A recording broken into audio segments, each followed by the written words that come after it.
And then it can scooch down to... My name is Courtney Ohm. Last name Ohm is a short version of Owen Muir. I decided on Ohm a couple years ago when it just got thrown at me as a nickname, and I figured that moving forward that was my artist name, so Courtney Ohm. I started Ohm Grown Dancers, which is a professional contemporary dance company, which is a nonprofit here in Durham, in November of 2016. As a choreographer and the director in the company, it was very important to me to relate to my dancers on a personal level before moving. What I think separates us from other companies in its own way is that I take the dancers' real life experiences through interviews, through conversation, through stories, and turn it into movement.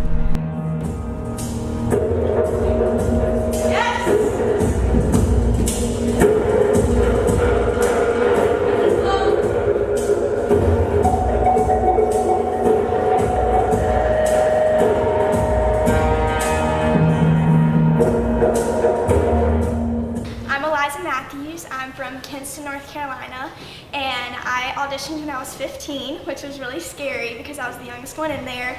Definitely did not think I was going to be a part of this company, and when I got the email saying that I was going to be a soloist, my mom and I were both crying like crazy, so definitely changed my life 2 years ago. This company to me means freedom.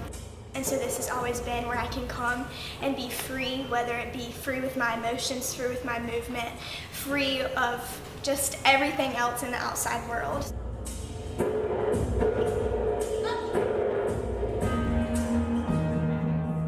What you're doing, keep what you're doing. Exactly what you're doing. It's just, everyone's reacting and taking this very differently. I'm okay with that. Listen. That's one. My name is Raquel Pollock. Everyone calls me Rocky.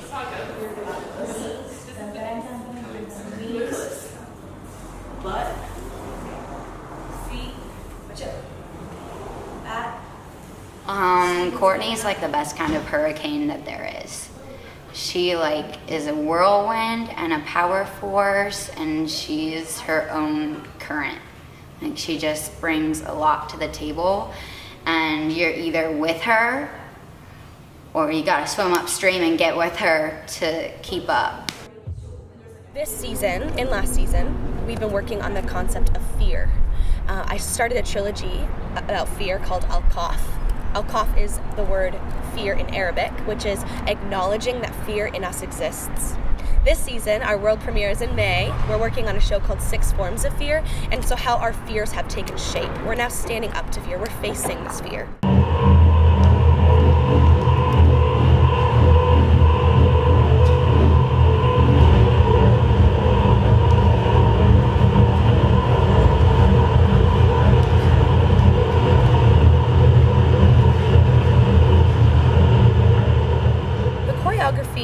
Stems greatly from the last work. So in the last work, the dancers, like I mentioned, sat in an interview and talked to me about their fears.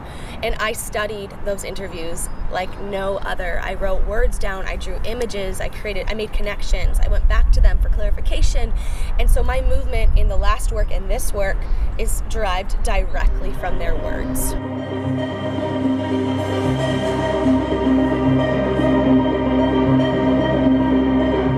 I'm Steven James Rodriguez Velez. I'm from Puerto Rico.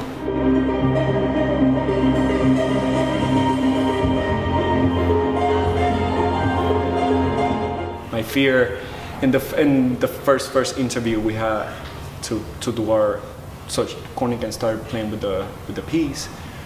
She asked what was our fear. My fear was in my brain, my steps, where I was going, what was happening. But then during the first piece, I discovered that was not my fear. Was my voice. I was not using my voice. I was holding on a lot of things that I should have said before. Turn this all the way.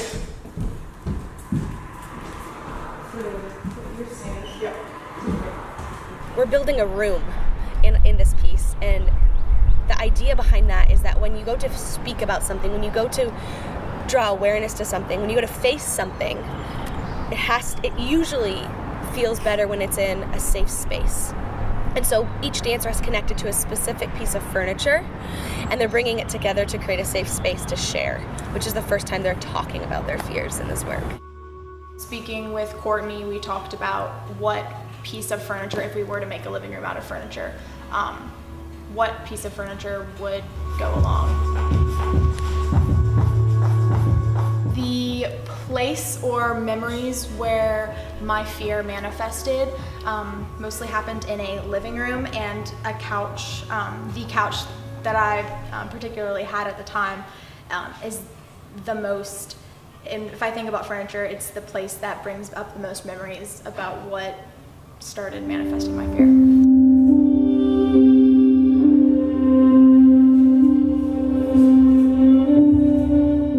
I feel like we all have fears that we dance about, and mine is about being trapped. And I feel like a lot of my life I've been trapped in this one place.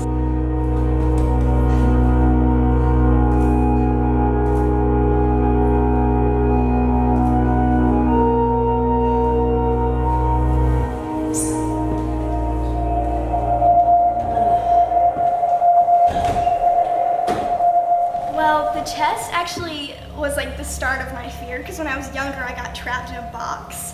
But as I've gotten older, that feeling of being trapped has not been physical, it's been emotional as well. So the chest is really interesting because it takes me back to that first moment where I can really remember when I started feeling where I couldn't breathe, and I felt like I stayed that way for a long time even after I got out of the box.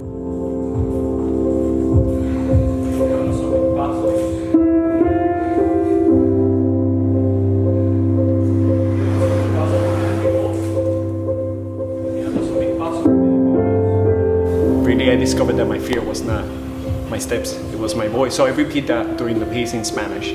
I'm saying a phrase that I put together based on my fear, and that's what I'm saying in Spanish all the time. My fears are not my steps, my fear is my voice. And I repeat and repeat, and it gets bigger and bigger during the piece.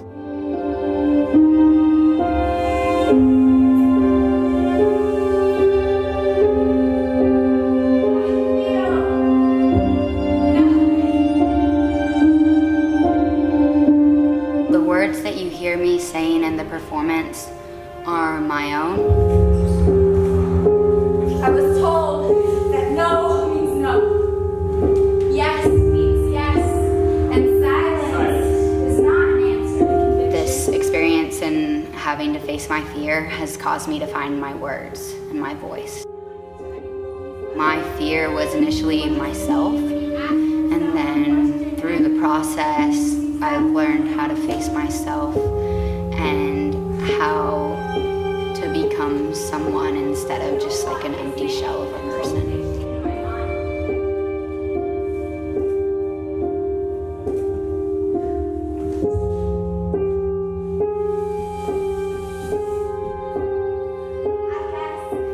You become a character.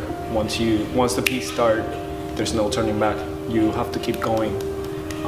And the character is still there until the end. It's our life. We're talking about our lives.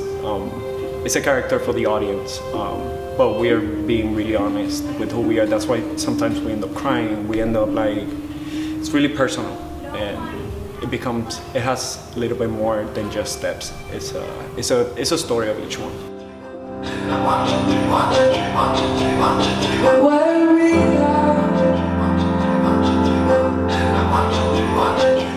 You don't get a family like this all the time. And you know, we make jokes at each other all the time, and we might kid around a lot, but all together we're a family, and we care about each other a lot, and we care about the counts and the movement, of course, but we also just care about each other emotionally and physically, and we care about each other's well-beings, and it's special to be a part of that.